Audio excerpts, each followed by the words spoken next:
Okay, this is Law of Contracts, Chapter 18, which talks about performance and discharge. The whole point or purpose of a contract is to take two individuals who legally, previously to making the contract, had no legal connection, nothing between them. They were separate individuals. By entering into a contract, they agree to exchange legal rights and responsibilities, rights and obligations. The contract will state what each party is going to receive, which is their right, and what each party is going to give up, their obligation. Discharge, in the normal sense, occurs when both parties have performed everything they're supposed to perform. The contract is done. By virtue of everything being done correctly, the parties are discharged. Whatever legal connection, rights, and obligations they had between each other during the contract period are now done, and the parties no longer have any legal connection to each other. Performance is a term for the completion of all the activities that will make sure that each party gets what it is that they were supposed to receive from the contract. Now, in most contracts, the requirement of performance is absolute. Paul agrees to deliver 500 widgets to Mary. Mary agrees to pay $1,000 for the widgets. Each side must perform according to these terms. If either side fails to do that, they have breached the contract, and legal penalties for the breaching party will come into play. In real life, there are many contracts, however, that do have conditions. A condition is a recognition by the parties that some event or happening or occurrence may change the agreement, even to the point that it may terminate the contract. I like to define conditions as internal switches in the contract. Just as you have light switches in a room to turn the lights on and off, you have switches in a contract that determines who needs to perform first or second or perform at all. And you can do anything you want. You can yell, you can shout, you can dance up and down, telling the lights to come on. Unless you throw the switch, there's no power, nothing happens. A condition in a contract works much the same way, in that certain rights and obligations, certain duties will not come into play until the condition has been triggered, or conversely, some conditions work in a way that rights and duties exist, but if the condition event occurs, then those rights and duties are terminated. Conditions sit in a contract, waiting until the event described occurs.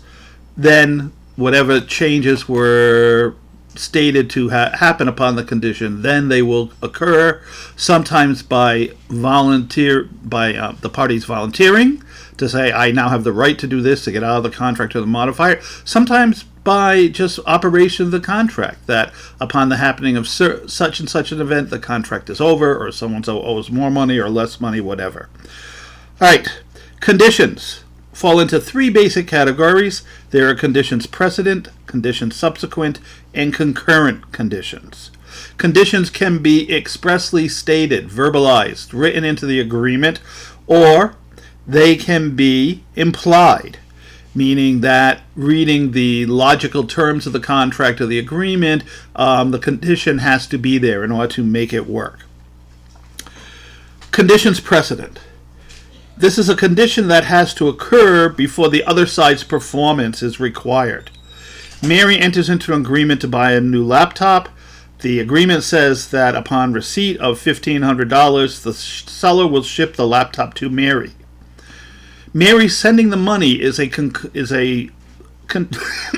excuse me. Mary sending the money is a condition precedent here. Until they receive her $1,500, the seller has no obligation to perform anything, and implied, if they do not receive the money within a reasonable amount of time, then the contract would be terminated and they'd be free to sell the laptop to someone else. A condition subsequent. The occurrence of the action stated in the contract will terminate an existing agreement. Mary signs a purchase and sales agreement to buy Bill's house. Mary places two conditions into that agreement. First, the house must pass an inspection, and then Mary must be able to obtain a mortgage. If Mary sees the inspection and doesn't like what she finds there, or if she cannot obtain a mortgage, then the contract to purchase the house is terminated, And in most situations, whatever deposit that Mary had paid, she would have refunded to her, because the triggering of the conditions basically terminates the agreement, puts the parties back to where they were before everything began.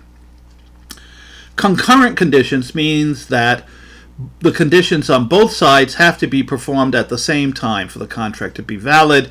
When you go into the store or the market, the pharmacy, to purchase something, you are dealing with a situation where there are implied concurrent conditions. You pick out an item you want to purchase, you walk up to the cash register, you put down money, the clerk takes the item, scans it, determines how much money you need to pay, hands you back the item with a sales receipt and your change. A contract has occurred. The conditions here were implied that you would pay for the goods, and that upon payment for the goods, you would receive them and become the owner of them. Nothing had to be spoken. By custom and usage, when we shop in stores, at least in this country, it is implied that the conditions are concurrent. The payment and the taking of the product happen at the same time. If you do not pay, you do not get the product. If they refuse to release a product to you, you do not pay. Both things have to happen at the same time. And again, this is a good example of implied conditions where you are making a contract, a verbal one or an implied one, by bringing your item to the checkout line and putting money down to pay for it. There need not be any words whatsoever. Merely by your actions and by the fact the store is there open for business to sell items, there is an implied agreement with implied conditions.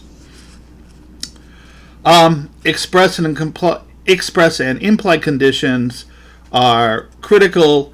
Again, if they are expressed, it means they somehow have been verbally stated. They are written into the contract. They're there for everybody to see. Implied conditions are not stated, but the actions of the parties, or sometimes custom and usage, will indicate that the condition is an unspoken part of the agreement. Discharge by performance. Once you have entered into a contract, the goal of both parties is to have the contract performed, to get what it is they bargained for, and to reach a point where they are discharged. And discharge is the formal point where they no longer have any legal rights or obligations towards or from each other. Right? Most contracts are automatically discharged by both sides performing what they're supposed to do. Contracts sometimes, particularly when it's merchants dealing with each other for purchase of goods, can be discharged by one side making a tender. A tender occurs where one party makes an unconditional offer to perform, and the other side is not ready or cannot pay, or for some reason can't fulfill their side of the agreement. An example here would be is if Louise ordered a set of furniture promising to pay $5,000 to the furniture store. She agreed she didn't want to pay them for delivery. She agreed that she would pick up the items or have somebody pick up the items on Thursday at 10 o'clock. The store will have tendered performance by taking the items that Louise wanted to purchase, putting them in a condition where they'd be ready for someone to pick up and ship them, and putting them on their loading dock. As long as the furniture store had done that, they have tendered a performance. If Louise doesn't show up with a truck and with a check to pick up the items, then Louise has breached, and the furniture store can treat her as having breached the contract.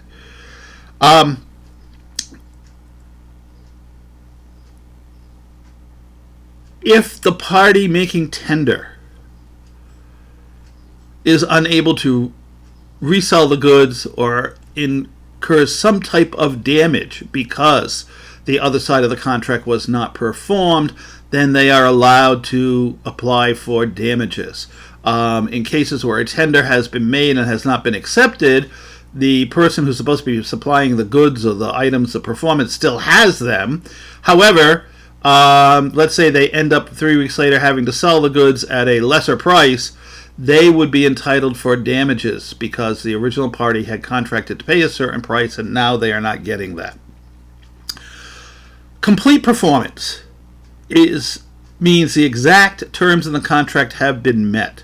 And in many situations, complete performance is required, and the side that is supposed to be getting that performance is not obligated to perform themselves until the performance has been made, and certainly no party is discharged until they have been they have been made complete performance. So if you were to buy an item from Fred, let's say you're buying a car, and you agree to pay Fred four installments of $500, $2,000 for the car. When Fred gives you the car, he has performed. He has completed what he needs to do. He, in fact, is discharged. However, until you have made the last payment, you are not discharged. And if you fail to make the last payment, you still owe obligations under the contract, and Fred is free to sue you for that money and for any damages that he could claim resulting from that. Now, this concept works well when we have simple contracts, simple items, when we're purchasing one item, or we're purchasing a shipment of exactly alike items. It gets much more difficult when we're dealing with complex situations, dealing with complex contracts. If you sign a contract to build a house, the building of a house is a very complicated, or any type of building, is a very complicated procedure at this point. It involves multiple parties, multiple beginnings and endings and starting and different things that need to be performed. If we get all the way to the end of the situation and the contract has been substantially performed but not completely performed, the law applies a different rule in this type of situation. So as an example, Mary contracts with Joe to have a $500,000 house built. It's being built on Joe's land, and the $500,000 price includes the land and the house to be completed. Joe works for 5 months building the house. It is completed. He has obtained all the permits and inspections from the various officials that need to be done. He's ready to turn the house over to Mary. In the specifications, Mary had said that she wanted solid brass doorknobs and door fixtures throughout the house. When Joe went to try and obtain those fixtures, he couldn't get them at any price. They weren't available. So he took fake brass fixtures and put them in the house. When Mary discovers this, she says that she is not going to pay the balance of the price that she owes him, and she is not going to take delivery of the house. In order to keep this whole situation from falling apart and making a $500,000 hole in the economy, in this type of situation, the court would impose substantial performance. They would require Mary to go through with the deal, allowing her to claim damages for the difference in value between the fake brass door fixtures and the real brass door fixtures. So whatever that amount came out to be, Joe would have to take that amount off the purchase price and not charge Mary that amount, but Mary would still have to go through with the deal, as the majority of it is done. For a court to provide that substantial performance will be how they're going to decide a case. First and foremost, the court must find that the breaching party performed in good faith. They did not willfully refuse to finish the performance. They tried, and for some reason, like here, the things that Mary wanted were not available anywhere. It wasn't through no fault of Joe that he could not perform and could not do that. The omission or variance from the contract must be minor. It must be a very small part of the deal. Here we're talking about something that we're talking about several $100s worth of value in a $500,000 contract. So we are talking about something very minor.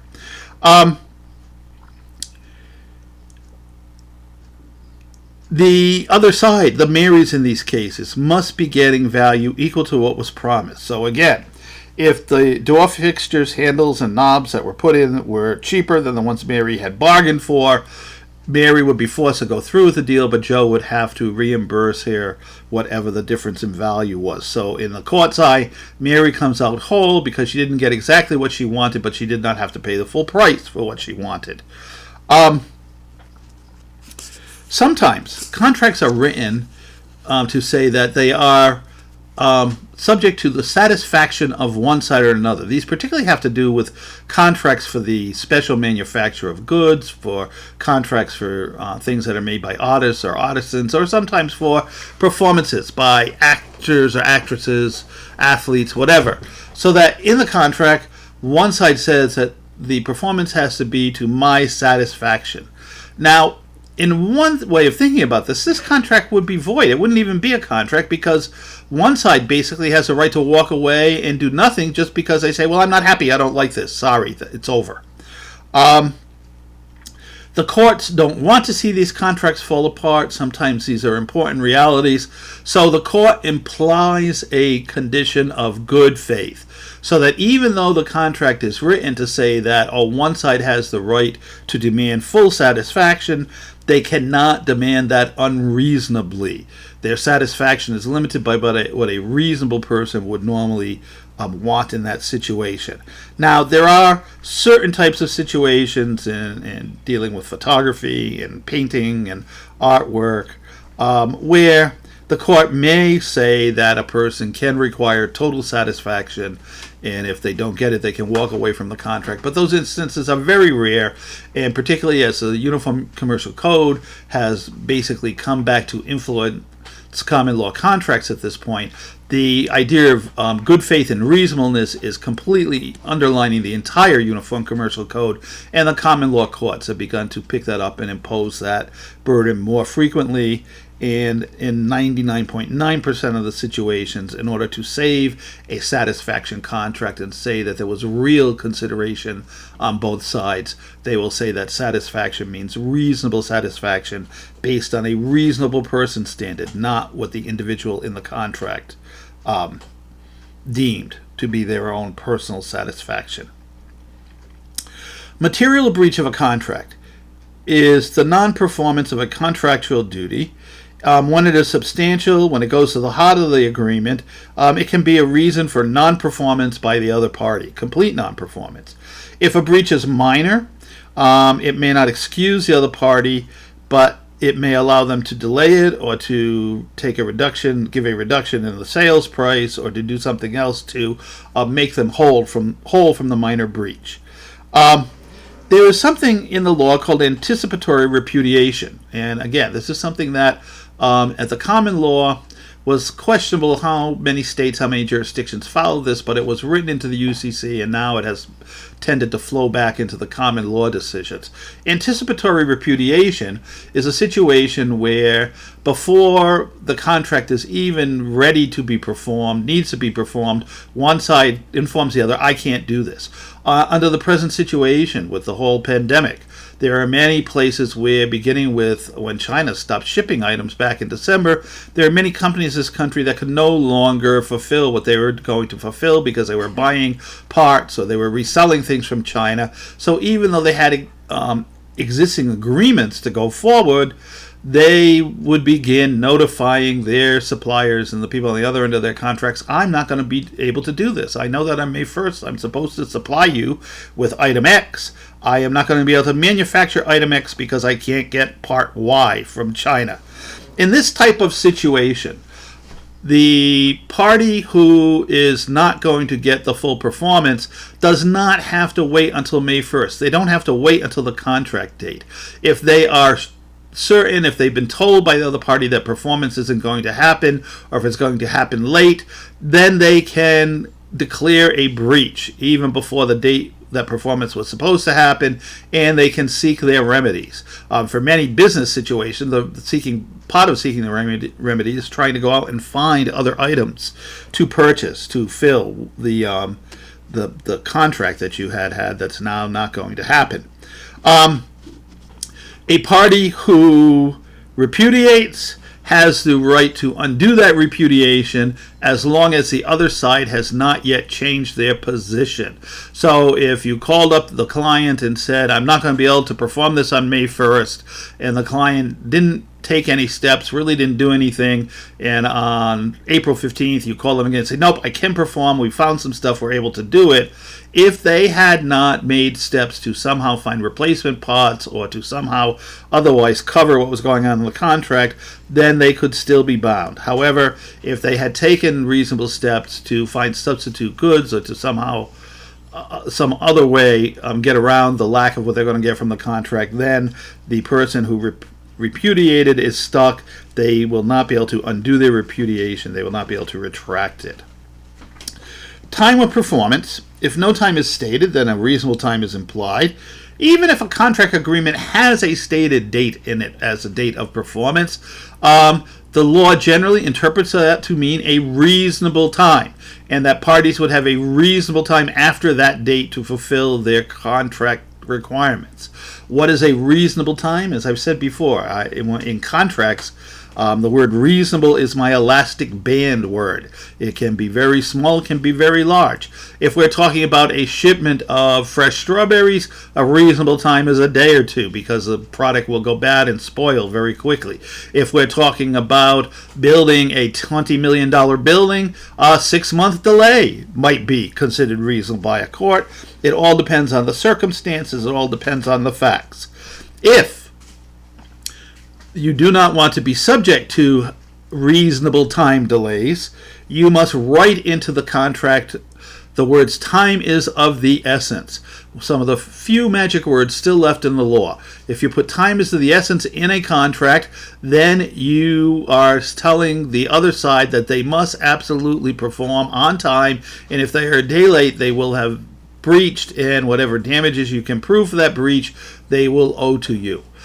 In construction contracts, another thing that gets built in quite frequently today is specific conditions, which say that if the person who is constructing the equipment or the building or whatever thing is being built, if they are not on time, there will be penalties, that there will be price reductions, and there will be costs imposed on them for not performing.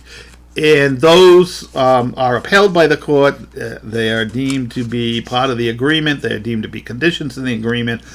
So that puts a little bit more emphasis on folks to perform. Excuse me again. To perform on the date and time when they're supposed to perform. Rescission. Rescission is a concept of canceling or terminating an agreement that has already been entered into. Parties can agree to mutually rescind a contract. But in essence, at common law, to make this happen, they essentially have to enter into a second contract with consideration saying, "Hi, we're agreeing to give up our performance under the first contract." If performance had not been done by either side, the fact that each side was owed something and that they're now giving that up would be sufficient to uphold the second contract. All right, but there must be offer and acceptance and consideration to have a mutual decision. Okay. This can be done verbally unless the original agreement was covered by the statute of frauds. The UCC requires that to mutually rescind a sales contract, there must be a writing or some other electronically preserved communication so that we know that that's what the parties intended. If one party has performed, even partially, a mutual rescission will not be valid unless the other party puts some consideration into the agreement to make it happen, because we're no longer saying, oh, we're both giving up our rights to expect something. One party has already given up or partially given up what they were supposed to give up. So now the other side is going to have to come up with consideration to rescind. Another way to discharge a contract is by something called a novation. We talked about this a little in the last chapter. A novation occurs when the original parties to an agreement agree to substitute a third party. In reality, what is happening here is there are two subsequent agreements. We have the first agreement between party A and B. Party A and B agree that they're going to let party A out, and then party A and C agree that the agreement will now be carried out by parties B and C. So there's basically, first of all, an agreement between A and B to be in a contract, an agreement between A and B to get out of the contract, and an agreement between B and C to now be in a new contract. The novation takes place immediately, and the original agreement between A and B is null and void and gone once it happens. Parties can be discharged by entering into a settlement agreement. If there are genuine legal issues, if somebody is protesting performance by the other side, if somebody is protesting that they got paid late or not paid enough, if there are genuine legal issues that could end up in a court of law, then a settlement of those issues is deemed to be a valid discharge. And here at common law, in the Uniform Commercial Code, they just say we're going to let merchants do this. But at the common law, the theory is that Each side had the right to sue and defend each other in what would probably become a very expensive law case. And here, by entering into a settlement, they are giving up those rights to sue and to defend, and that is sufficient consideration under the law to create a new agreement that voids and terminates the old agreement. Another way that agreements are discharged, particularly in dealing with financial things such as loans and credit accounts, is by something called accord and satisfaction. An accord is an agreement to do something to satisfy an existing contract duty that's not completed, and usually to satisfy it by less than what the other party would have originally received. So basically, it is a renegotiation of the contract. It's saying, well, I agreed to pay you, I borrowed $100,000 from you, and I agreed to pay it back with 5% interest, but I now have lost my job, I have no money, and I'll pay you back $95,000 if you let me off the hook. The accord is when the original contract still exists, and we enter into an agreement as to what will constitute satisfaction. So in our example here, the person who is supposed to be getting back $100,000 is afraid they'll never see that, so is willing to take $95,000 tomorrow. The accord is when we enter into that agreement. The satisfaction only occurs when the breaching party shows up with what has now been promised. Once the lesser amount has been paid to the original lender, then the rules of accord and satisfaction say that all contracts are discharged and terminated, and even though they were originally owed $100,000 and they didn't get the benefit of their bargain, the benefit of their deal, they are allowed to, the party who could not make payment in full is allowed to claim that they have been discharged. This is used very commonly in the financial world, and particularly when accounts have been turned over for collection. A collection agency will pay pennies on the dollar for accounts. The original lender will assign the accounts to them, trying to get some money back on their loss. And then the people who now hold the rights to collect very often will bargain for much less money than originally was owed, again, just so that they can make some money on the situation. Discharge can happen by operation of law. Right? So there are certain situations where a duty that's imposed on someone can be terminated even though that is not intent or the parties did not agree to it. Certainly, a contract situation where somebody entered into a contract with someone and they now are placed under a guardianship, they're no longer competent to perform.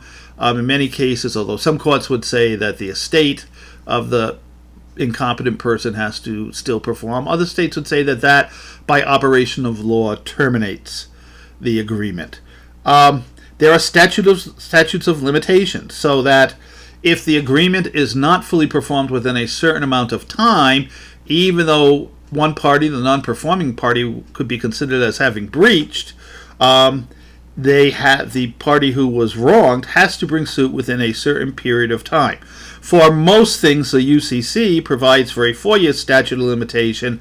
At common law, Rhode Island and Massachusetts have a very varied schedule of statutes of limitations that go anywhere from 10 years to 20 years for different types of contracts and loans and situations. Bankruptcy is a federal judicial procedure designed to wipe out the debts for somebody who has become obligated to things that they are no longer able to perform. The idea is to give the debtor a fresh start, to get them out from under the weight of all these bad decisions and to allow them to go on and restart their lives. If a person successfully completes a bankruptcy, all debts and contracts that were made before the bankruptcy, if they've been properly given notice and made part of the bankruptcy case, will be discharged by order of the bankruptcy court. And the federal laws are fairly strict that once somebody has been discharged in bankruptcy, the other side no longer has any right to pursue them, to chase them, to attempt to get performance or payment from them. There are times when there is an existing contract, a valid contract, but something happens where it becomes impossible to perform.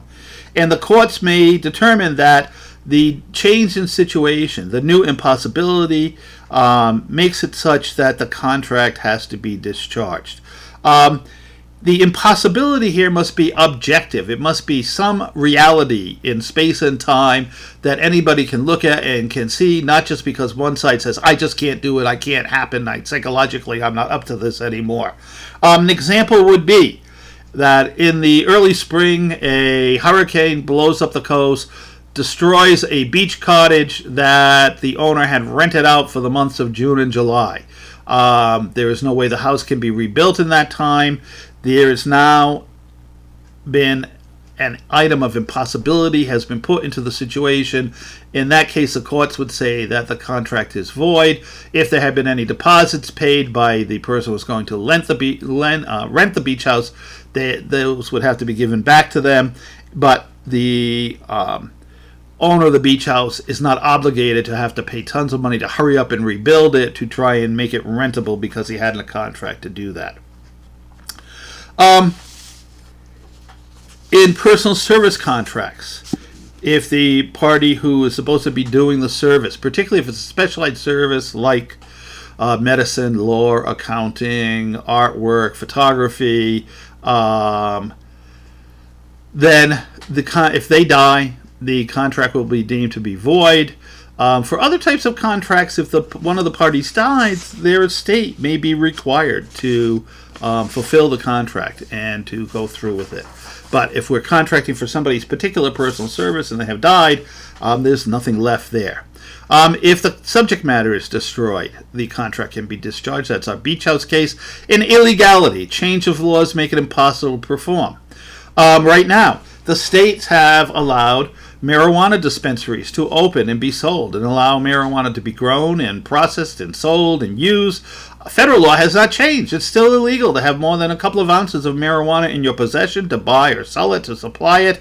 If for some reason the federal government decided to start enforcing the federal marijuana laws again, all the contracts that have been made between various parties about purchasing and supply and whatever would become impossible to fulfill, and they would be, in all likelihood, discharged by law.